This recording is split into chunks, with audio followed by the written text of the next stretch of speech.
Paano mo malalaman na kailangan mo nang bumitaw sa isang relasyon? Number 1, pag sumuko na yung partner mo. Common sense na lang kung ayaw na mag-workout yung relasyon at bumitaw or sumuko na yung partner mo. Then, it's time for you na bumitaw sa isang relasyon. Number 2, pag nagkakaroon ka na ng mental abuse, napaka-importante na maalagaan mo yung mental health mo. Pero kung hindi mo na nafe-feel na safe, then bumitaw ka na. Number 3, pag may physical abuse.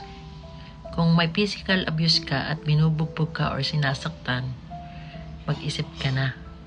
Kailangan mo nang bumitaw.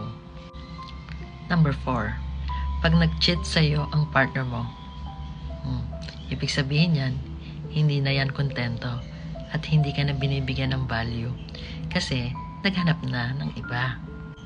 Number 5, hindi mo na pinapahalaga ng sarili mo.